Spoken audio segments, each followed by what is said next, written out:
Okay, so today we are back to the Miriam's book.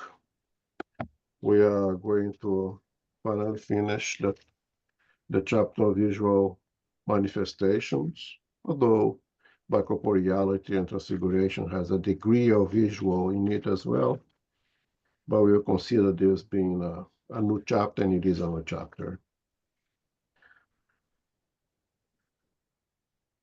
João completed the topic of apparitions last month, and what is left for us now is the theories that individuals create, those who are reluctant to use their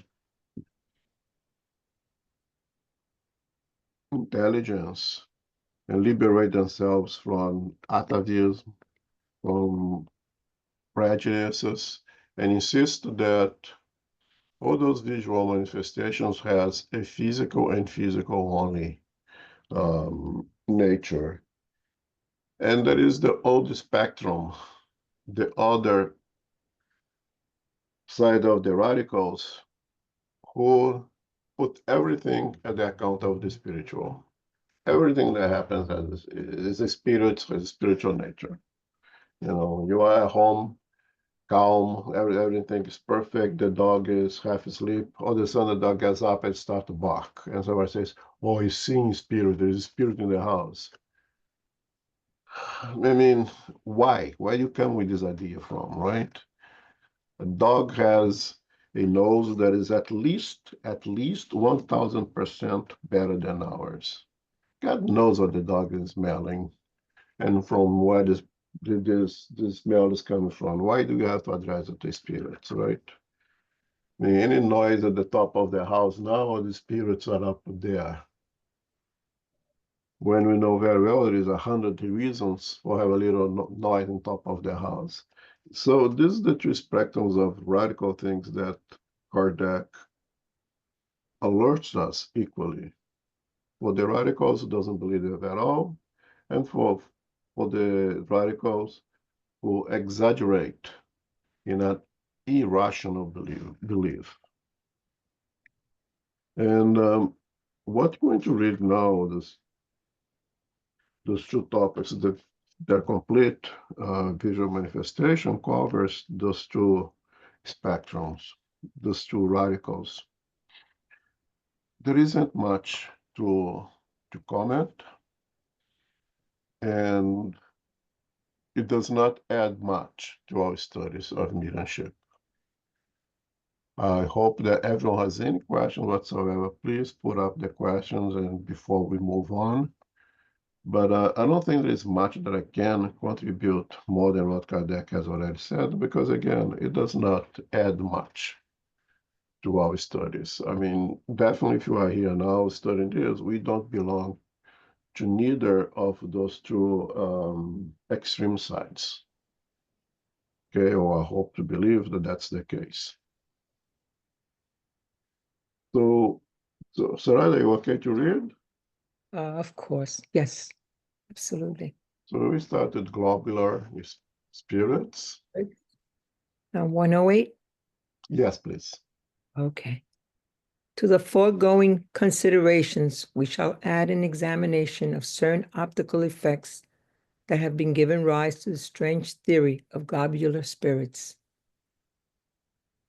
Often the air is not entirely clean, and at such times the currents of aerial form molecules and their heat-produced movement can become perfectly visible. Some people have actually taken this phenomenon to be masses of spirits fluttering around in the air. It is enough only to mention this theory in order to refute it. Nonetheless, there is another kind of illusion that is no less bizarre and against which we must also be on guard. The watery fluid in the eye sometimes contains specks that are barely perceptible and which have lost some of their transparency. These specks are like opaque objects suspended in the fluid, whose movement they follow. They appear as tiny discs, barely 1/16th of an inch in diameter, but augmented by refraction, which appear to float in the air some distance away. We have seen people take these discs to be spirits who follow them everywhere, and in their enthusiasm, they see features and the nuances of the irresidence. This is about as rational as seeing the figure of a man on the moon.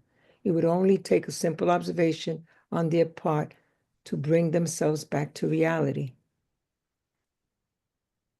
They say that these discs or medallions not only follow them, but they also duplicate their movements. They go to the right and to the left, up and down, or stop according to their head movements. There is nothing strange about this, since the seat of the phenomenon lies in the ocular globe and must naturally obey its movements. If they were actually actual spirits, people would have to admit that the discs display a too highly mechanical movement for intelligent and free beings, a tiresome role even for low-order spirits, and a role even more incompatible with our ideas concerning high-order spirits. Some people have even taken the black or opaque specks that sometimes appear in the eye to be evil spirits.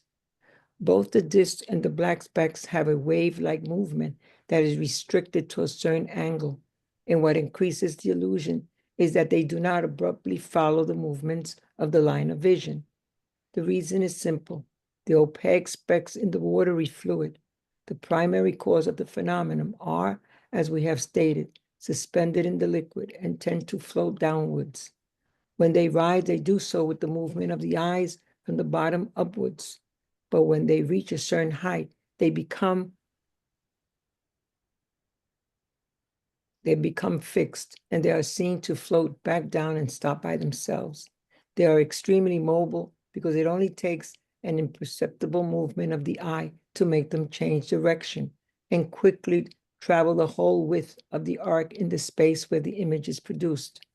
As long as it has not been proven that an image has its own spontaneous and intelligent movement, one can only see it as an optical and physiological phenomenon. The same thing happens with the stars, sometimes produced by the contraction of the eye muscles, and which appear more or less tight bunches. These are probably due to the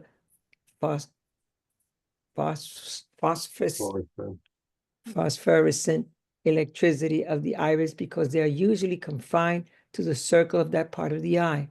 Similar types of these illusions can only be the result of imperfect observation. Whoever has seriously studied the nature of spirits through the means offered by practical spiritism will understand how naive they are, just as we come back to foolhardy theories that attack spirit communications when such theories are based on an ignorance of the facts. We must also seek to destroy the erroneous ideas that result more from enthusiasm than mental reflection, and which therefore cause more harm than good to disbelievers who are already naturally disposed to looking for the ridiculous side of the matter. You can finish 109 if you don't mind. 109, yes. As we have seen, the perispirit is the principle for all manifestations. Understanding it has given us the key to numerous phenomena. It has led to a large advice in spiritist science and has enabled it to enter upon a new path by removing any relic of the miraculous from it. Thanks to the spirits themselves, we must always point out that it was they who taught us the way. We have found in the perispirit an explanation for spirit's action upon matter, the moving about of inert objects, noises, and apparitions.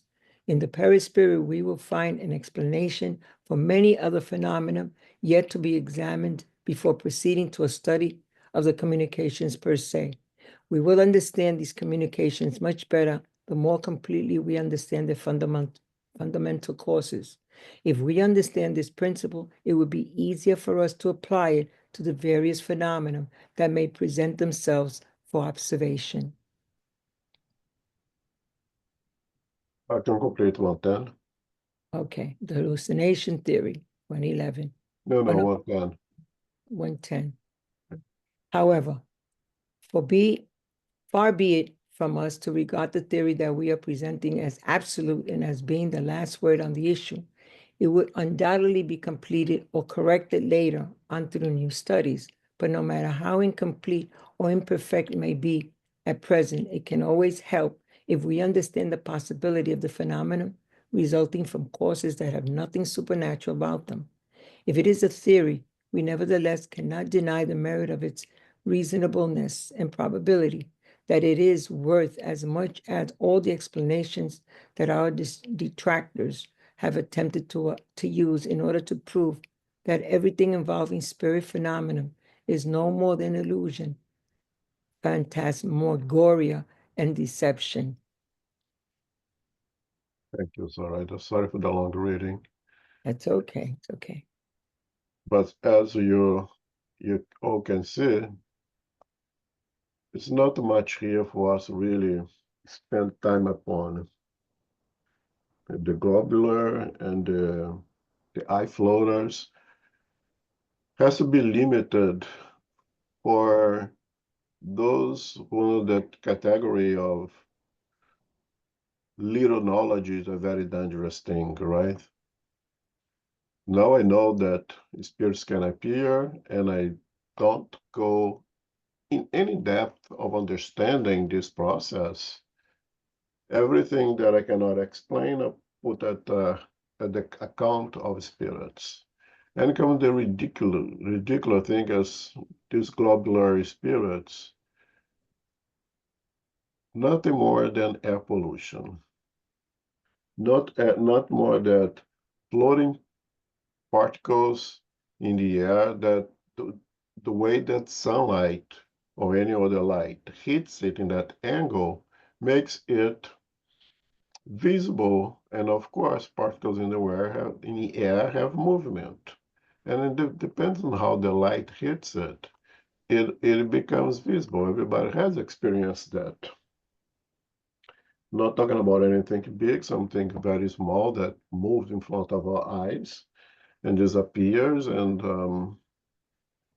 it doesn't take much brain cells to understand that it's nothing more than particles.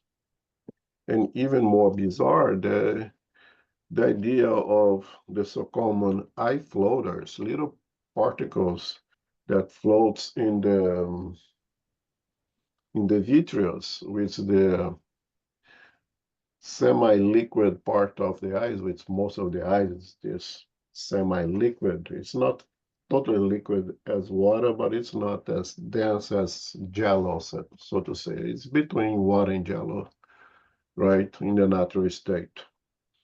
And some minimal particles may float in that viscous liquid, if you say that is called vitreous, and visible to our eyes, and we see as exactly floaters, right? Many people have. If you do have, probably is nothing to worry about, but it's always good to mention to your doctor. You know, from time to time, I see those things floating in front of my eyes. Most of the time, almost always, it's nothing to worry about, but it's always good to measure to a doctor. It could be a result from high blood pressure even. So those are things that we should always measure to a doctor when we have. But to have such a imagination to address this to spirits is really a case of very little knowledge, very, very little knowledge that becomes extremely dangerous. Of course, those floaters will follow us everywhere we are because it's in our eyes. Of course, if you move to one direction, it moves with us because it's following the movement of the liquid in our eyes. So there's nothing even to continue much here. In 109, Kardec brings back the idea of that all the visual manifestations has its reasoning on the perispirit.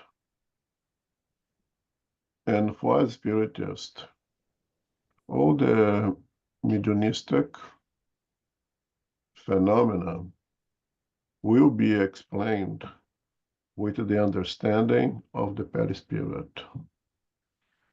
And he goes with tremendous humility and explain to us what science is that we know the perispirit, which is basically revelation, right? It's not something that we discovered through our own sciences in the physical world, it's what has been revealed to us. And the scientific part of it is that we take that revelation and you apply reason upon it, and through observation, we conclude that indeed the perispirits explain the apparitions, the visual manifestations, and the whole mediumistic phenomena per se. That part we here in our science, the science of observation, right? So far, of observation, not experimental, and the experimental is in the observation itself, then we can, with reason, confirm the truth of that revelation of the perispirit. Does it answer everything? Perhaps not. And Kardec has in the I-110 that humility and that very important explanation that science, and Spiritism is science as well, is not afraid to make mistake and is not afraid to correct the mistakes. And is not afraid to say that, oh, we don't figure everything, you don't know everything. No, we don't know everything. There's a lot of things for us to figure out, for us to understand, perhaps more revelations coming in the future, perhaps no need for revelation, perhaps we will do our diligent work and figure things out from what we already have, right? And we will discover more and more things, but always with reason, always with humility to recognize and fix any mistakes. Science does that. All sciences does that.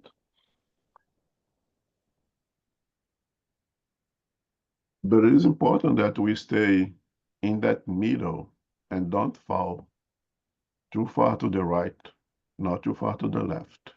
Then now you're going to believe in things that are absolutely ridiculous, like this global experience and things of that matter.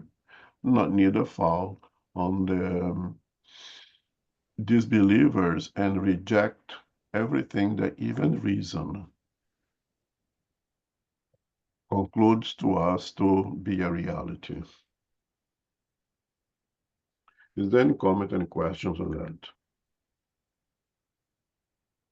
If I may, just a testimony. Many, many years ago, when I started studying spiritism, and I had no direct communication with spirits, I didn't think so, but I was in the middle of like flourishing the spirit, all the medium's capabilities. And I had this phenomenon. I still have it. I have very limited vision. So the float was in my eye. And I was, in fact, hearing spirits back then. I was in a very weird space. And the hearing was a real thing that was happening at the time. And again, I was just starting, and there was all this kind of unknown phenomena. But to me, at that point, because of everything else that was happening, I was being surrounded by spirits because of the floaters, right? Only to find out years later that when I went to the doctor, and the doctor said, I can't even see where the floaters are, like they're detached from your retina, and I see it. But just to say the importance of studying and kind of educating yourself. I was not studying back then, and was really a difficult side of my life where there are other manifestations happening, and those are real manifestations. But like even like being able to discern what's reality from what's not, even for a medium, right? It's all about education and studying. But at the time, because of everything that was happening, that also to me was a a spiritual manifestation. And it just as you study, as you understand, it's clearly like wasn't this particular phenomena was just a physical thing, but it's just the importance of continuing, studying and educating yourself. That's just a comment that I had, because I did go through this, and to me, at one point, it was just another spiritual manifestation. Excellent. And that is, the definition of little knowledge is a very dangerous thing, because you get to know a little bit of something, and then you extrapolate that little thing that you know to things that are not a part of the reality. You just create yourself. Human beings does that. We need to explain things, right? I mean, one day the most eloquent philosophers and scientists in the world figure out the sun. And now we know what the sun is. The sun is just a hole in the sky that opens up and the lights go through, and at one point it closes down and the lights goes away. They were very smart. They figured it out, because we need to figure things out, right? If we don't make use of the science available to help us understand things better, then we start create all this imagination of those things. And a question that I put to you is, did you know about this theory before of the floaters? Have you wrote it? Or even wrote that? You didn't even read that yourself, did you? No, I mean, it's especially being here this many years ago, right? Like, this is the kind of thing that you just in reflecting now, you think about, it was almost like, hey, a prediction in a way. Like, people are going to mistake this for spirits because the phenomena, it can be passed as spirits phenomena, right? In my case, it's a classic example, right? It was a perfect storm of a medium who has other phenomena happening.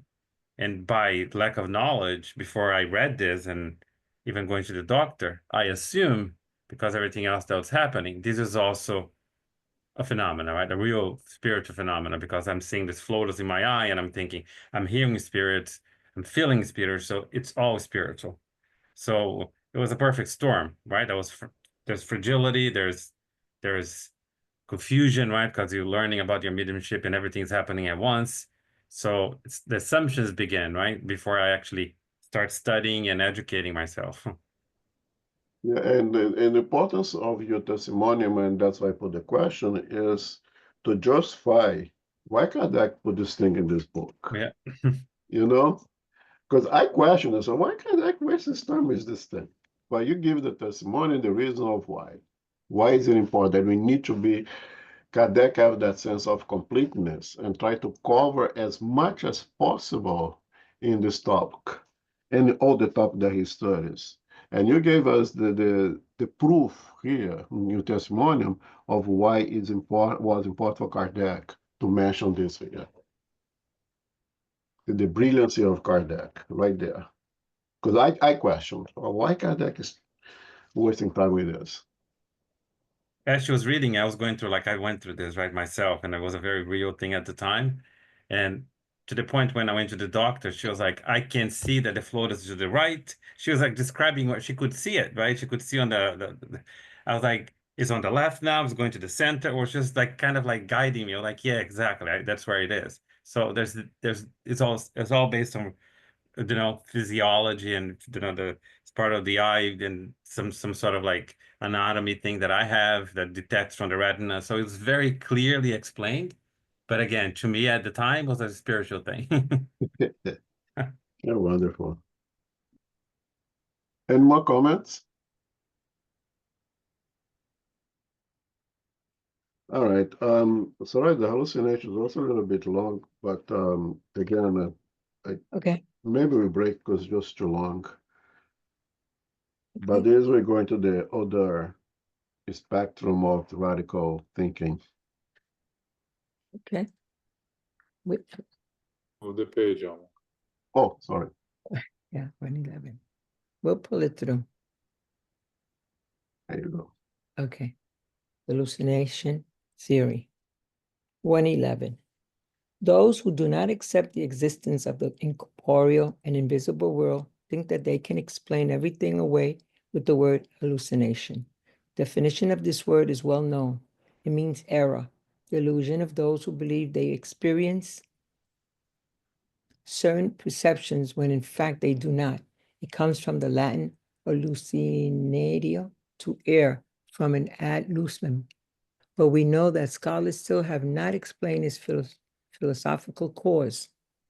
Since it seems that optics and physiology no longer hold any secrets from these learned individuals, why haven't they been able to explain the nature and the origin of the images that are shown to spirit under certain circumstances? They want to explain everything using the laws of matter and should therefore be able to provide a theory of hallucination based upon such laws, good or bad. It would at least be an explanation. The cause of dreams has never been explained by science. It attributes them to an effect of the imagination, but it does not tell us what this imagination is or how it produces the images that are so clear and distinct, which at times appear to us. Thus, they explain one unknown thing with another that is even less known. Everything remains the same. They say that dreams should be regarded as a memory of our awakening state concerns. However, if we were to accept the solution, it would actually resolve nothing.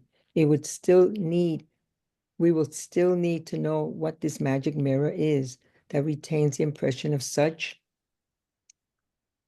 concerns. Above all, how can they explain the visions of real things that we have never seen before or thought of in the awakening state? Only Spiritism can provide us with the key to those strange phenomena that pass unnoticed simply because they are so common, as are all the wonders of nature that we so undervalue. Scholars have not wanted to deal with hallucinations, but whether they are real or not, they are a phenomenon that physiology should be able to explain.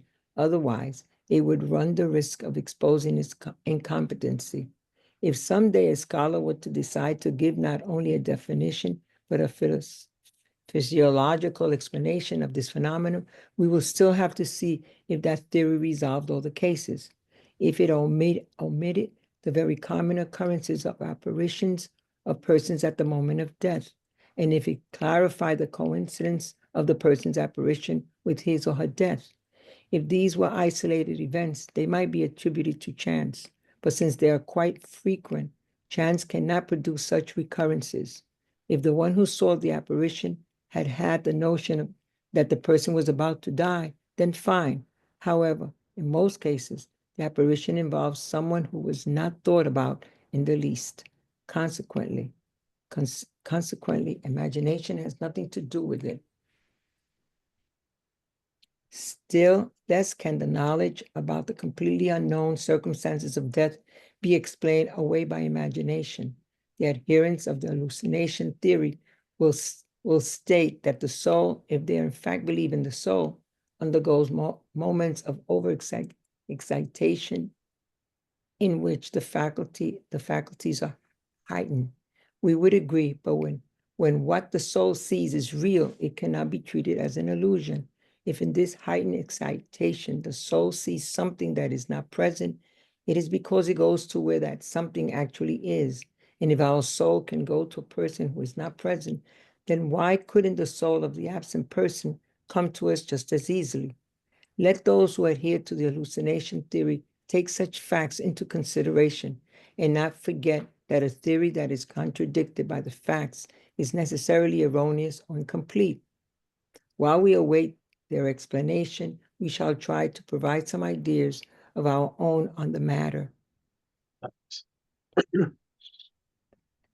So with the hallucination theory, we come again to the other side of the spectrum of the radicals. Those who will put all the visual manifestations in the account of hallucination. And hallucination, as Kardec explained it, the semantic meaning is an error. Is something that is not truthful, is a product of our imagination.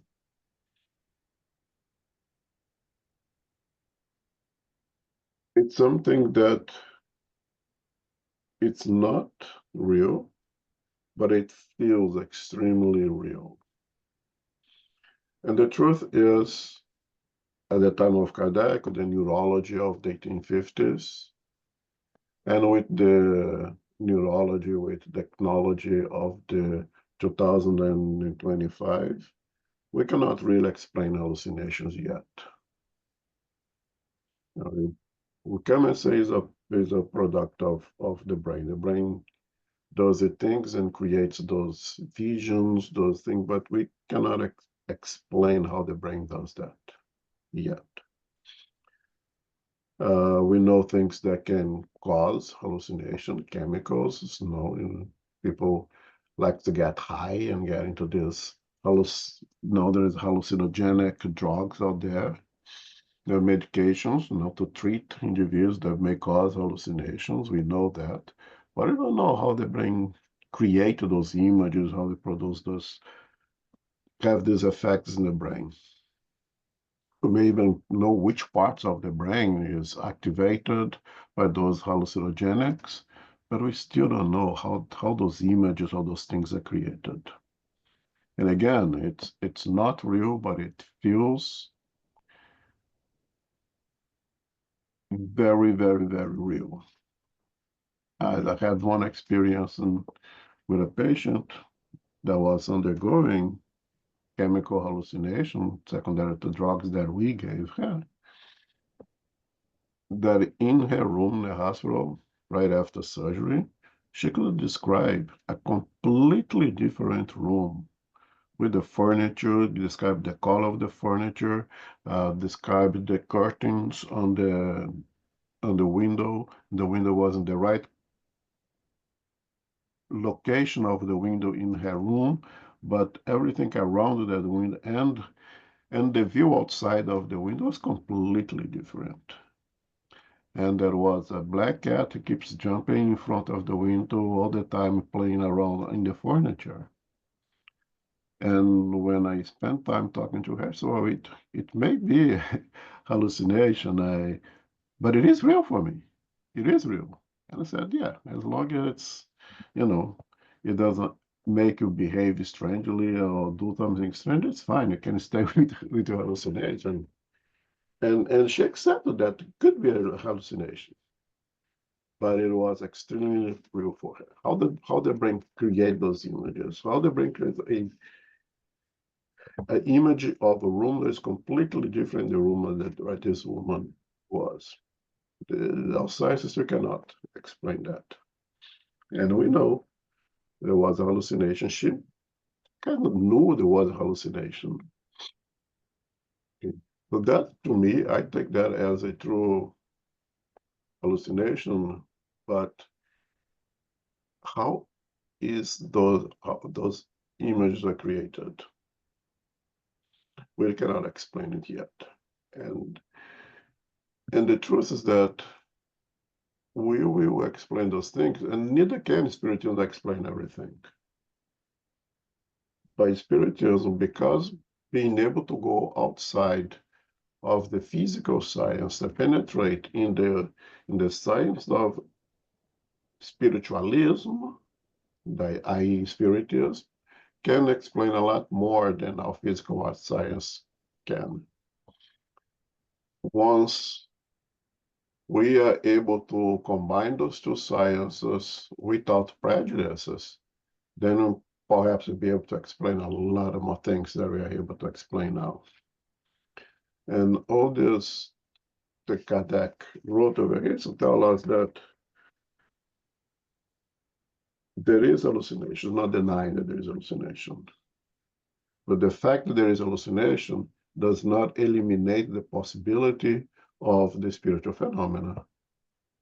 The two things can and do coexist. And both spiritualists and spiritists has to accept hallucination, just as the physiologists, the neurologists needs to understand and accept spiritualism or spiritism. Comments, questions? Elmo, Carol here. Hello. Carol? Yeah, I'm sure you may understand this. I think with a very, very high fever, can a person also have this phenomenon of hallucinations? I mean, literally, for them, it's true. Yes, and it very well documented that high fever produces hallucinations. I open a parenthesis here that are they real hallucinations that could be actually real visual manifestations?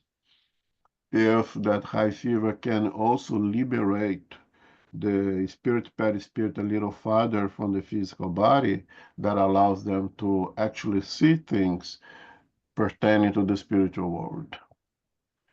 In our science today, we accept all those visual perceptions that someone with high fever tells us, we put on the account of hallucinations. I personally question, could be one or another. It could be a combination then, perhaps. I don't know if perhaps a combination, right? Because we know that there is many things that could create that altered state of consciousness that may result in what we describe as hallucinations, drugs, fever, kinetics, those individuals that rotate around themselves continuously and may enter in a state of a trance or altered state of consciousness, right? There's many things. One of them is fever, and is that very well documented. But I do question, and again, I do question if are all those things, all those visual manifestations that individuals with high fever describes, really hallucination could actually be a spiritual phenomenon.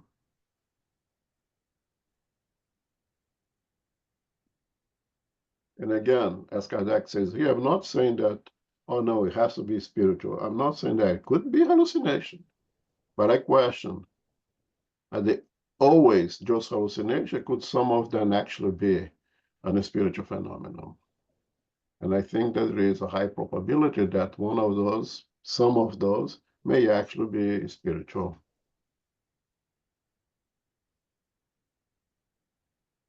Well, thank you very much, Elmo. Appreciate it.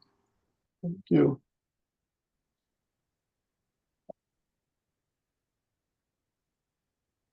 Okay, Okay. 113. Okay. The facts prove that they are true apparitions, which the spiritist theory explains perfectly, and which can only be denied by those who accept nothing beyond the physical organism. However, apart from these real visions, aren't there also hallucinations in the normal sense of the word?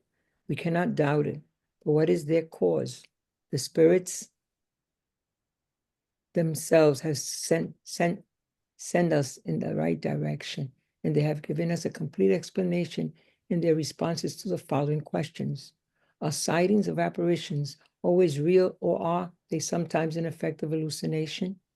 When we see the devil, for example, or other fantastic things while dreaming, or in some other way in which we know could not possibly exist, isn't it due to nothing more than imagination? Yes, sometimes, as when someone is affected by reading certain materials or by stories of witchcraft, and then recalls them and believes he or she is seeing what does not, in fact, exist. However, we have also already stated that a spirit, by means of a semi-material envelope, can take on all sorts of shapes in order to manifest itself. Thus, a mocking spirit can appear with horns and claws if it wants to, in order to mock the gullible, just as a good spirit may show itself with wings and a shining appearance. May we regard as apparitions the faces and other images that often appear when we are half asleep or when simply have our eyes closed. When the senses go numb, the spirit frees itself and can see close or far away what it would not be able to see with the eyes. These images are almost always visions, but they can also be the effect of impressions that the sight of certain objects have left on the brain, which retains their outline just as it retains sounds. The freed spirit then sees in its own mind the impressions fixed therein like a photographic plate. The variety and mixture of such impressions form bizarre and fleeting combinations and almost always immediately disappear despite every effort made to retain them. These fantastic apparitions should be attributed to a similar cause, and they have nothing real about them. They are often produced during illness. It is an accepted fact that the memory is the result of the impressions retained by the brain. But by what strange phenomenon is it that these impressions, so varied and numerous, are not to be confused with one another? That is an impenetrable mystery, but it is no more strange than the sound waves that crisscross through the air, but which retain their own distinctness. In a sound and well-organized brain, these impressions are clear and precise. In a less favorable state, they are diluted and become confused. Hence the reason for the loss of recollection or the confusion of ideas. This seems less strange if one accepts as an phenomenology, thank you, a special distinction for each part or even each fiber of the brain. The images transmitted to the brain by the eyes leave their impression on it, which enables one to remember a picture as if it was still present, although this should always be regarded as an act of memory, since nothing is in fact seen. Moreover, in the state of emancipation, the soul can see brain and find those images in it, especially those that have impressed it the most according to the nature of the spirit's preoccupations or its inner dispositions.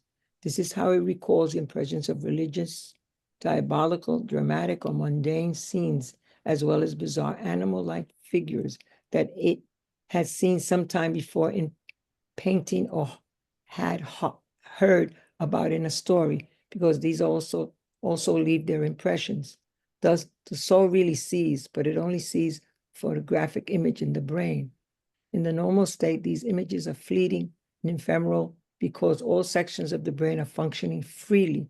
During an illness, however, the brain is weaker and the normal equilibrium in the parts of the brain disappears. Only some of the parts remain active, while others are more or less paralyzed. This results in the permanency of certain images that are not erased as they would be in the normal state regarding external affairs. This is a true hallucination and the main cause of ideas fixes.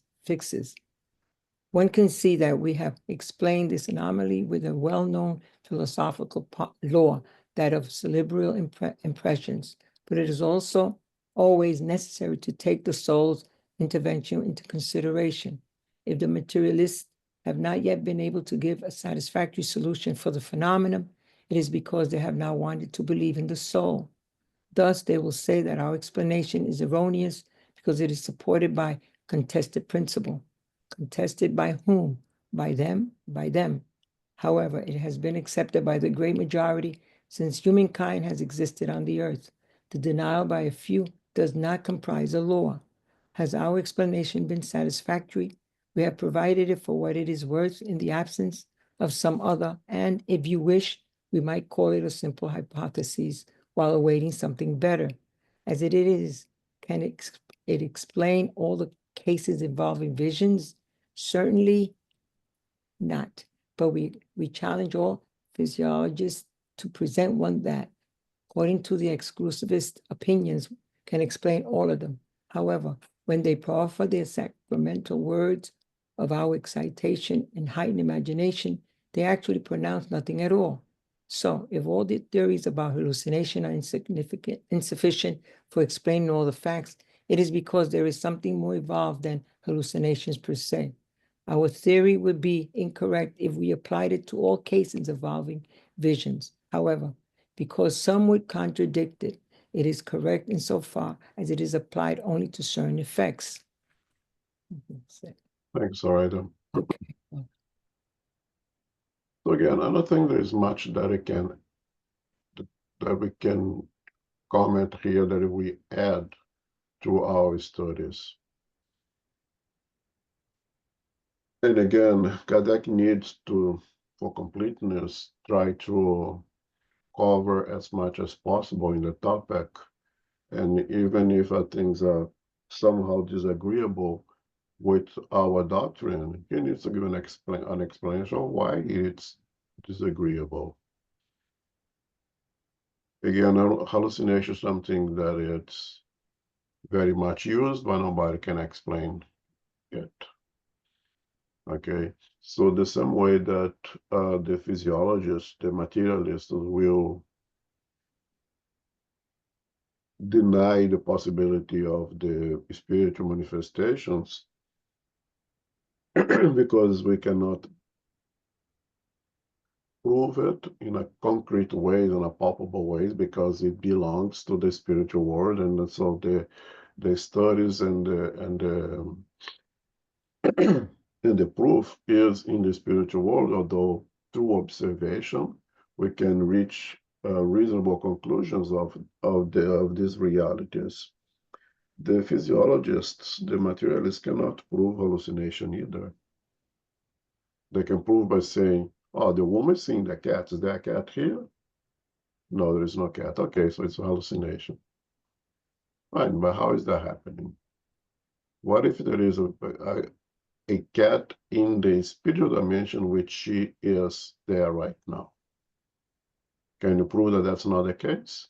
They cannot prove it either, right?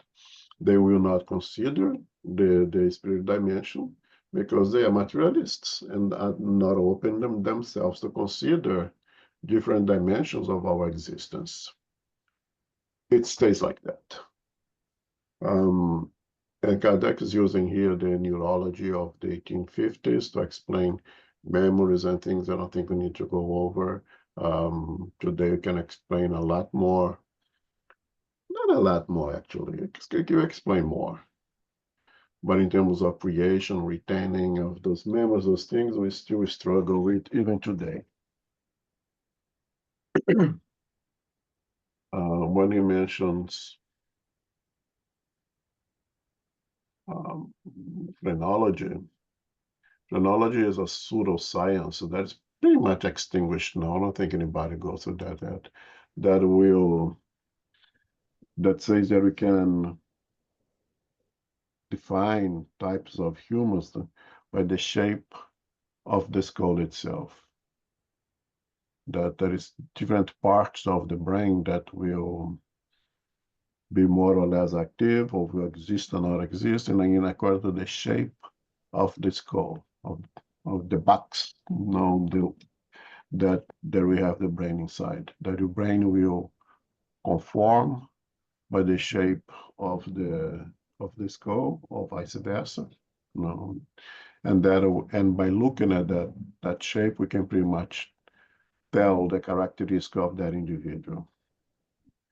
We can all agree that doesn't make much sense, and it's pretty much extinguished pseudoscience.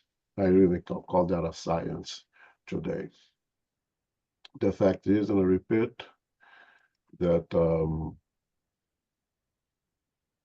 Spiritism does not fully explain everything, but explain a lot more than physiology, than materialism.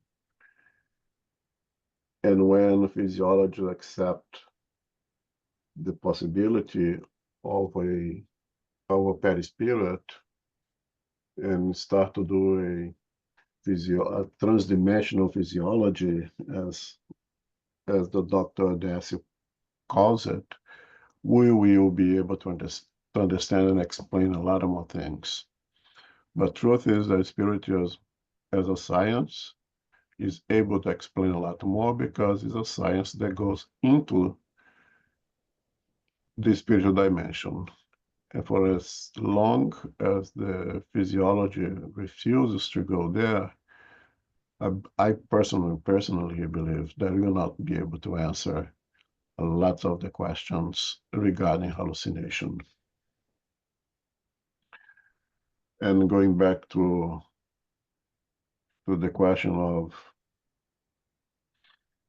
of the fever, let's put for an example, an individual who has religious belief, and that religious belief leads to the belief of a being with Satan,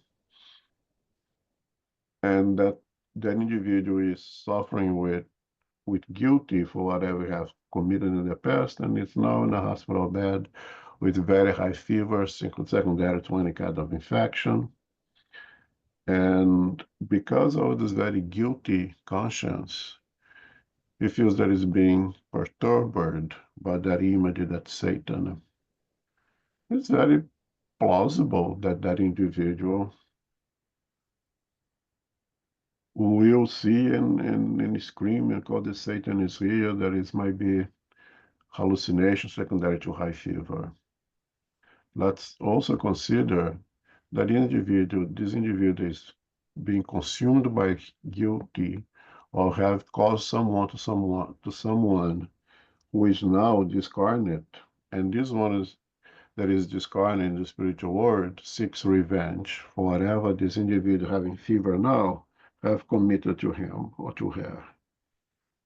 And knowing that this individual with high fever believes in the existence of Satan, in order to torture, to proceed with his desire for revenge, modifies, alters the appearance of his or her own perispirit and presents to this individual with the shape, with the form of Satan. And this guy in the hospital will be screaming, Satan is here, Satan is coming to get me. How can we tell if it is a true hallucination, there is no one there actually, or there is someone perturbing the spirit, seeking revenge, perturb this individual and say that, and present itself in the shape of a Satan? I don't know. No one is listening to me know. Probably that individual does not know. Spiritism can take the case, study, perhaps have other mediums, seeing mediums, and see that if that is indeed and the spirit of a dead disturbs this individual or not. So spirituals can explain things, but in order to explain, in order for us to accept that those explanations, we need to believe the possibility of what we just said here. Possibility of obsession, the possibility of seeing mediums actually see the spirit over there with looking like the shape of Satan, and that would be explained. So we don't know. That guy in the hospital is screaming that Satan is here to get me. Is it a true hallucination? It could be. Or could be spiritual perturbance, which also could be because we understand the phenomenon. Laura? Hi everyone. My sister, when she was very young, It's a little bit low. Can you speak a little louder? Or yeah, sorry, my sister, better, when thank she you. was very young, like around 2.5, between 2.5 and 3 years old, she would have bladder infections that would go into kidney infections because she had a birth defect in the tube that went from her kidneys to her bladder. And before she had the operation to fix that, she would develop infections and very high fevers very quickly. And she would hallucinate. She would see different things like balloons, or she would see clowns, or, she would have very clear visions to where she would try to grab and reach the balloons during these states of her high fever. The doctors had said that it was due to the high fevers and that something happens within the brain because high fevers are very dangerous. Her fevers were over 105 degrees when this happened. And, my parents would have to rush her to the hospital to reduce the fever and to, in the beginning it was figuring out what was going wrong and what was happening. But, I just wanted to add that because that's what I heard when I was younger due to her experience. And it literally happens every time that she would have these high fevers, which happened, I think, 4 times before she had the surgery, to stop the whole process from happening to begin with, that she would have these events. And it was very consistent which was kind of interesting to see that. But I don't know. The doctor said that it was due to the high fever and that it affects the brain. And I don't remember what they said that can happen in the body when your fever stays high for a long period of time. But I know that it can result in death. That's why my parents had to rush her so quickly to the emergency room to get treatment each time. But yeah, I don't know if that makes if that sounds right or if not, but that was just an experience from the past that I wanted to share. Thank you. Well, thank you. It sounds very, very logical, very, very possible. Yeah. As a clinician and as an spiritist, I would say, yeah, likely hallucination. How old was she when that happened? She was between 2.5 and 3. Yeah, quite young, yeah. And it's quite consistent because according to you, the visions was often pertaining to childhood at that kind of age that should have those images. So to me, it's very logical that we'd call that fever hallucinations, especially at such high fevers. Thank you.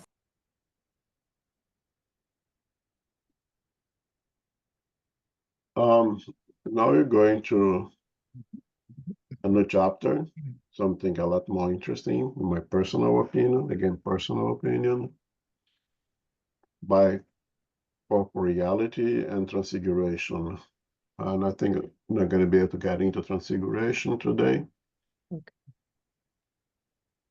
To me, the hardest thing to understand here if it's bicorporeality or bicorporeality, and I have to ask for help with that.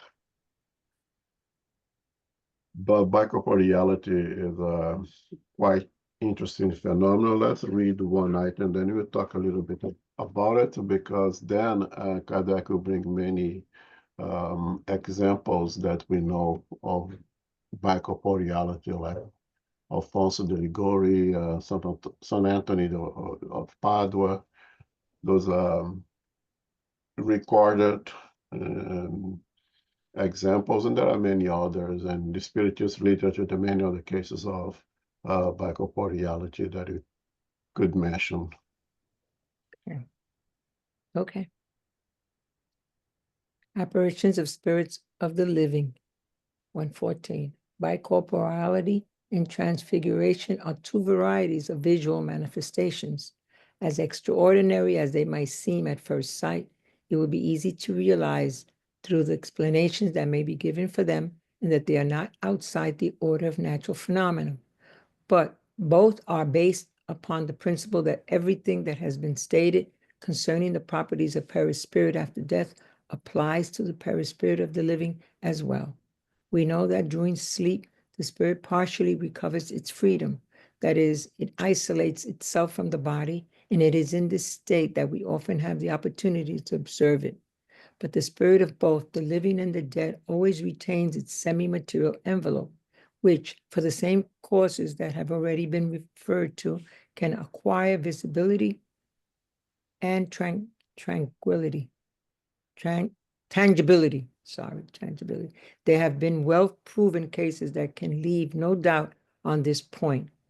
We will cite only a few examples that we know about personally and whose truthfulness we can guarantee. Additionally, everybody can consult their memory and add their own examples. Thank you. Okay. Continue? No, thank you. Okay.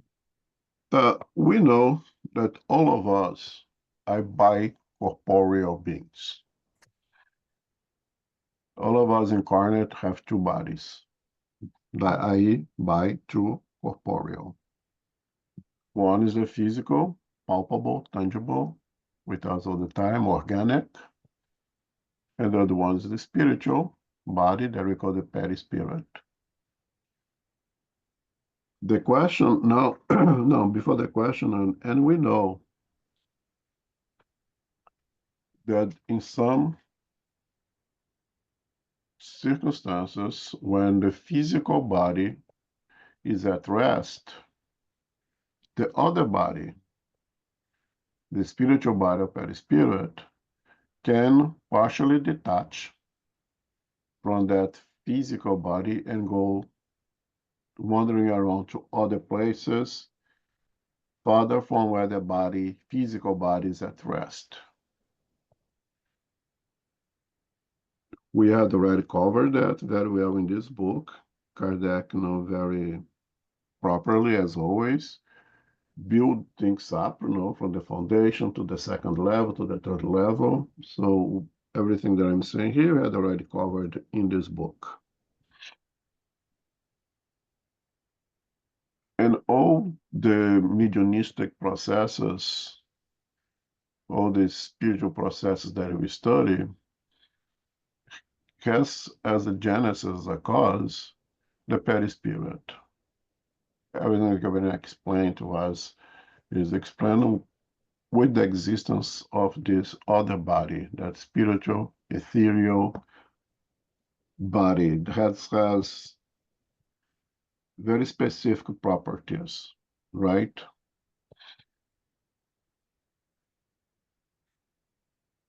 Now, those properties that the perispirit has, they are constant and consistent regardless if you are incarnate or discarnate, i.e., the possibility of expansion, the malleability, all the properties of the perispirit is constant and consistent regardless if you are incarnate or discarnate.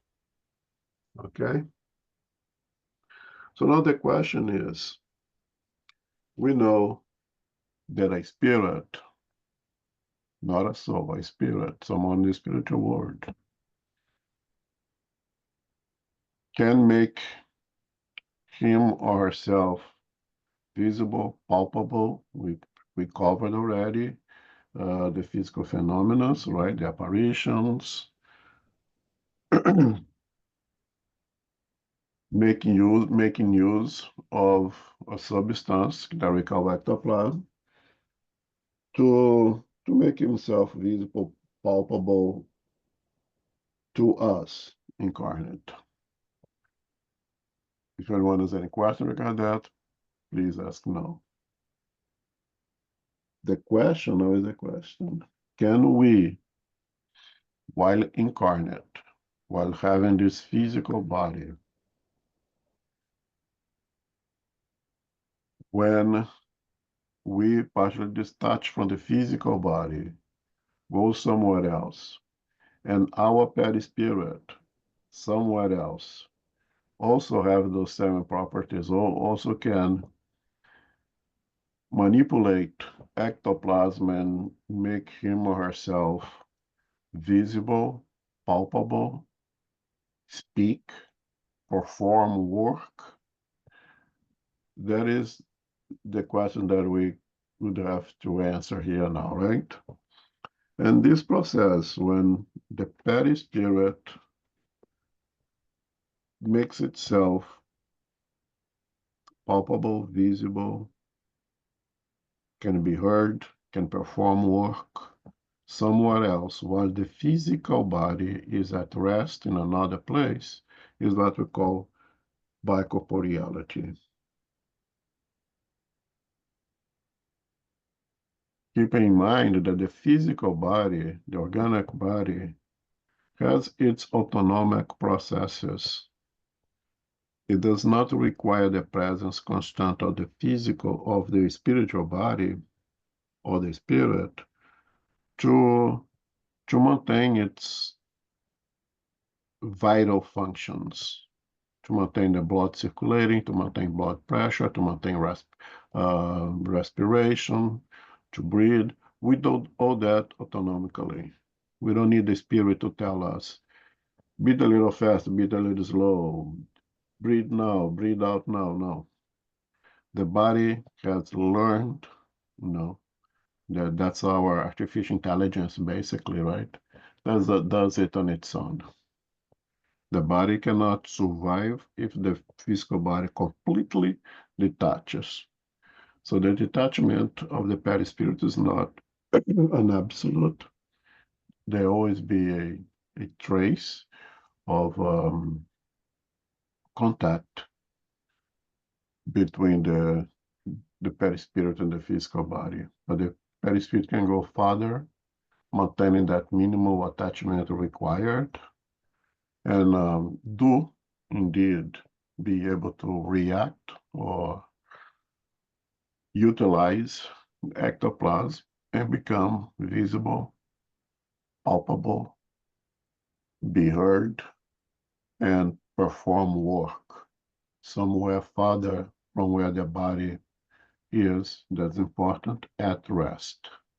The body needs to be at rest because if the body requires any kind of intellectual input, then the spirit needs to be present. Okay, and that's the phenomenon of corporeality that we are going to see some examples now. Any question regarding this?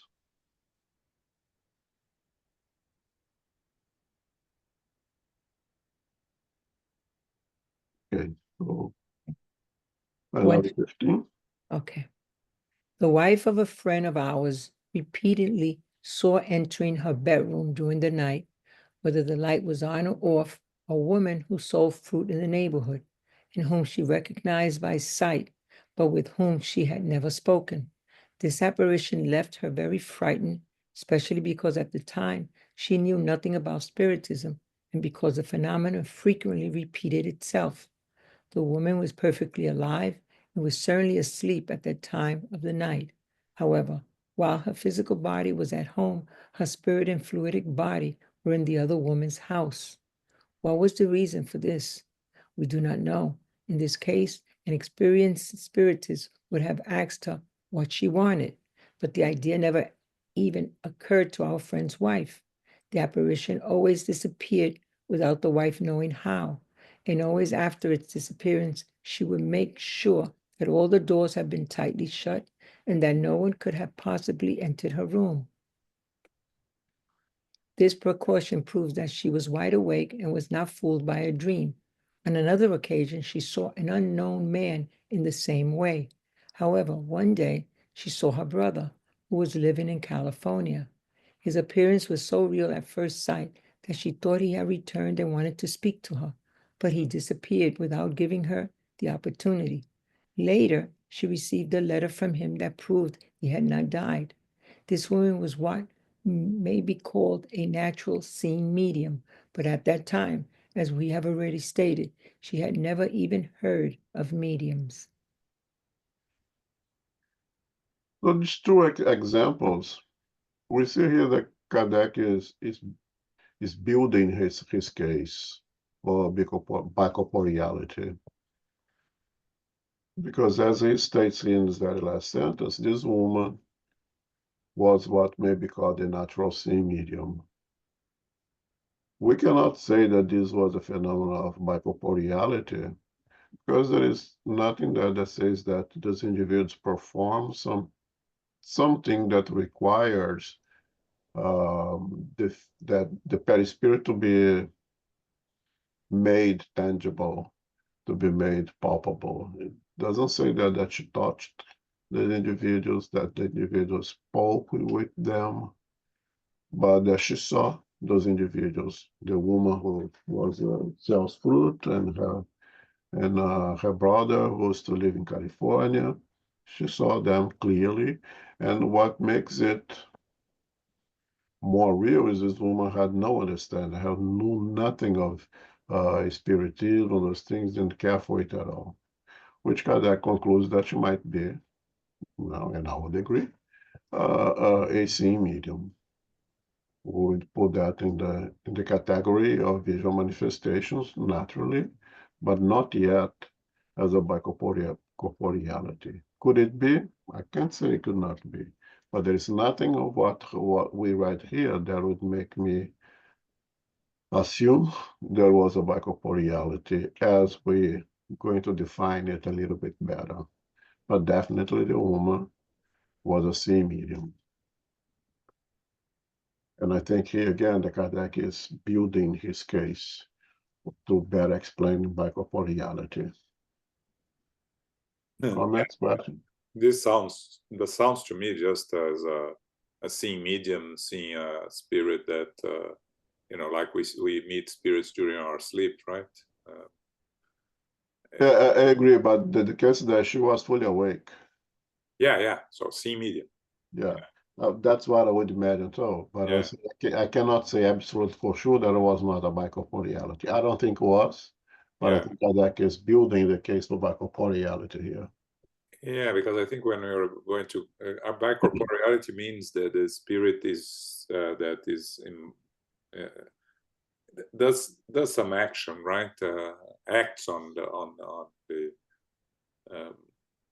it. But yeah, we're going to. I agree. He's building something. Okay, continue. Okay, 116. Another lady who resides out in the country was seriously ill. And one particular night at around 10, she saw an older gentleman from her city, whom she had sometimes seen at social functions, but with whom she had no closer relationship. He was sitting in an armchair at the foot of her bed, and now and then would take a pinch of snuff. He seemed to be watching over her, surprised at having a visitor at such an hour. She wanted to ask him why he was there, but the gentleman made a sign for her not to talk, but rather to go back to sleep. She tried several times to speak to him, but each time he repeated his silent recommendation, and she would fall back to sleep. A few days later, after she had recovered from her illness, she received a visit from the same gentleman, however, at a convenient hour and actually in person at this time. He was dressed in the same manner, with the same snuff box, and displayed the same mannerisms. Certain that he had visited her during her illness, she thanked him for the effort he had made. However, he was quite surprised and said that he had not had the pleasure of seeing her for a long time. The lady was familiar with spirit phenomena and thus understood what had transpired, but she did not wish to go into explanations and was content with telling him that it had probably just been a dream. Disbelievers will say that it was in fact a dream. Those know-it-alls who believe themselves to be enlightened individuals. However, it is a fact that this woman had been no more asleep than the other one. Was it an awakening dream, or in other words, a hallucination? That is the final catchphrase, the universal explanation for everything that they cannot comprehend. Since we have already sufficiently refuted this objection, we shall proceed on behalf of those who are able to understand us. Okay. Okay, in this case, you see Kardec building now this woman fully awake, and nothing on the description could lead us to believe that she could be hallucinating. No drugs, no fever, fully awake by 10 o'clock at night. And again, keep in mind, those who appeared would be with the physical body at rest. She's Kardec is at 10 o'clock. The older man would very likely be sleeping in his home, with his physical body sleeping in his home, and he goes to visit this woman. In this case here, the man is snuffing, to use the tobacco that they used to use at that time. And when she tries to speak with him, you tell her not to speak, to be silent and just rest. Does it lead us to believe tangibility here now? Not quite yet, but definitely a lot more palpable, not right? Picking up the snuff box and having the movement, putting in his nose, sniffing it, that it's a lot more palpable, was already. And it's very easy for the disbelievers as for hallucinations. And again, well, how can you say it was a hallucination? What is it about woman that would tell that is hallucinating? what would be the cause for that hallucination? She was not drunk, she was not sick, she didn't have fever. It's nothing irregular outside of the normal with that woman that would lead us for you to say so clearly it was hallucination. But again, Kazak puts here, we're not going to no longer waste time with those who just choose not to believe, besides having no evidence of what they say, have no way to bring strong arguments to call it a hallucination. We're not going to deal with these people anymore. Leave them alone. It lets us be concerned and understanding better this phenomenon that is absolutely normal, that is nothing supernatural, and that everything falls in the realm of natural if we do understand perispirit. Everything will be explained to us when you understand perispirit. And then that will bring more cases of those physical apparitions, and they will become more and more palpable to us. As we see here, we will conclude with reason that indeed corporeality is a natural phenomenon. It is to me important to mention that at the end of 14, it says, additionally, everybody can consult their memory and add their own example. I think this is meaningful because although I don't think this is by corporeality, it's a very common thing that is happening in every corner. Although I don't think visual seeing mediums is all that common, but it's perhaps a lot more common that we know, because it says over here that everybody can consult their memory. Perhaps even among us, we can bring from our memory an example of some episodes, some things that happen in our life when we are not in what would lead us to suspect hallucinations, being we're drunk, we're on drugs, we're taking hallucinogenic prescribed medication, or you had ourselves high fever, and none of those was the case, and we had an experience of seeing someone, of heard someone so real that we are sure that we actually heard those individuals. It may happen to any one of us. So when Kardec puts over here, everybody can consult their memory and add their own example, is to let us know that it's not all that rare or extreme cases. It may have happened to many people, perhaps one of us here.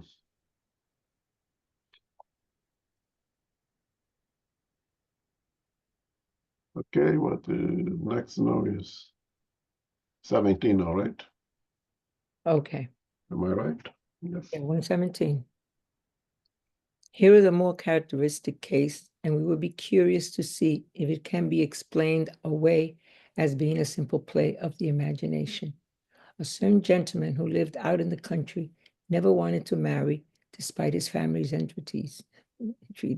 They were particularly insistent that he meet a young lady from a neighboring city whom he had never seen. One day while in his bedroom, he was surprised at the presence of a young lady dressed in white with a wreath of flowers around her head. She told him that she was his bride and extended a hand to him, which he took in his own and noticed a ring on it. A few moments later, she vanished. Surprised at this apparition, certain that he had been wide awake, he tried to find out if anyone had come during the day. He was told that no one had visited the house. A year later, he yielded to the renewed entreaties of a relative and decided to go see the lady who had been recommended to him. He arrived on the day of Corpus Christi. Everybody was returning from the procession and one of the first people he saw upon entering the house was a young lady whom he recognized as the one who had appeared Awesome. appeared to him earlier. She was dressed in the same clothing because the day of the apparition had also been on Corpus Christi. He was astonished, and the girl herself cried out in surprise and fainted. When she recovered, she explained that she had already met this gentleman on the same day of the year earlier. They were married. That was in 1835. At the time, no one knew about spirits. Furthermore, both were extremely practical and possessed of less heightening imaginations than most. One will probably say that both have been preoccupied with the idea of the proposed union and that this state provoked a hallucination. However, one must not forget that future husband had remained so indifferent in the manner that a whole year passed without his going to see his future bride. Even if we accepted the hallucination hypotheses, we would still have to explain the similarities between the double apparitions, the coincidence of the dress, the day of Corpus Christi, and finally the fact that two individuals who had never met physically recognized each other, circumstances that could not have been produced by the imagination. Let's finish 18, so we complete this part. Okay. Before proceeding any further, we must respond at once to a question that inevitably arises. How can the body remain alive while the spirit is absent? We will respond that the body is kept alive by its organic life, which does not depend on the presence of the spirit, like plants, which are alive but have no spirit. We should also add, however, that during life, the spirit is never completely detached from the body. Like certain seeing mediums, spirits recognize the spirit of a living individual by a luminous trail that ends at the body, a phenomenon that never occurs if the body is dead. But then the separation is complete. It is by this connection that the spirit is warned, wherever it may be at the time, that it must return to the body, which it does at the speed of light. The result is that the body could never die during the spirit's absence, and that upon returning, the spirit will never find the door shut, as some romantics have portrayed it in their stories meant to entertain people. Thank you. Okay. So now with this last example, Kardec is building this tangibility now, right? And now this is the case of this young kid that the family is pushing on. He needs to get married. And they even found what would be the suitable bride for him. He doesn't care at all. He's not interested. But he meets her in a visual manifestation the day of Corpus Christi, and that explained the white dress and the flowers in the hair. That was the traditional dress that they would wear for that occasion. She tells that it is her bride, they touch hand, and a year later, they meet. The same day of Corpus Christi, she recognized him, he recognized her, then they have never physically met before. And they even get married. It's a happy end story in Spiritism. Also, there is some also popular, which is even more palpable evidence of this ability of us to travel to different places where the body is at rest. And in 118, Kardec thing, what I already mentioned, the body does not need the spirit to maintain its vital functions. But if the body is at any risk of anything, the spirit will return to the body immediately. If you are sleeping and in a state of deep sleep, whatever it is, and we go somewhere else where the body's rest, the alarm goes on, you return immediately. and very often get upset because usually you're in a nice, good place. Somebody's giving the numbers of the lotto, but you only got 3 numbers because though the two, the alarm went on, woke you up and you didn't get the last 2 numbers, right? We return immediately. If the body is that kind of risk, we return immediately. If there is, let's say, a heart attack in the middle of the night, the body, one of the major arteries of the heart clogs up, and we are about to die, the spirit will return to that body before death happens. The spirit will be present at time of death of the body, always. Okay? So this fear that you may have, what if something happens and I'm not around? Well, you'll be around. If you need to be around, you'll be around. And you come at immediately, and immediately as immediately. And can even put time on it. The smallest possible fraction of the second, 1 millionth of the second or whatever, but you come back immediately to the physical body. We will continue with this topic next week. If there's any question, I think we have time for one question. It's 12:30.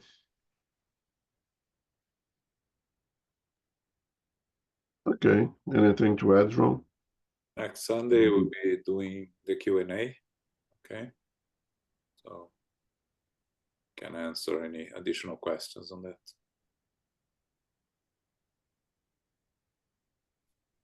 Okay, thanks everyone.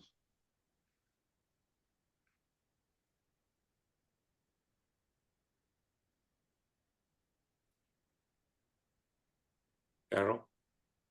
Yes, thank you. Thank you very much, Elmo, for hosting our studies today. Thank you, John. Thank you, everyone. And thank you, Sarita, for reading for us today. Infinite Creator and Supreme Intelligence, we give thanks to be together again for our studies of the Medium's book.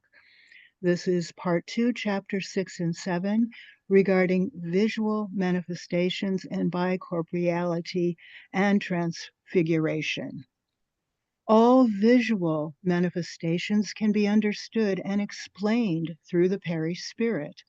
We apply reason and observation to affirm the truth through humility and science.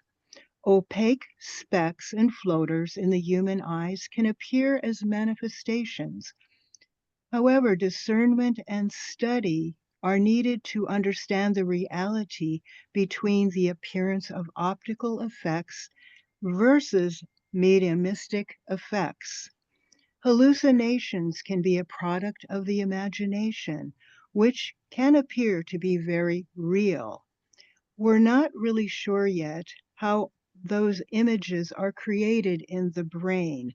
There can certainly be spiritual influences as well. Apparitions of the spirits of the living can appear due to the use of ectoplasm and the perispirit, while the body remains at rest. The fluidic body can travel to a different location, known as bicorporeality. We give thanks to our spiritual benefactors and the good spirits for inspiring and guiding us today.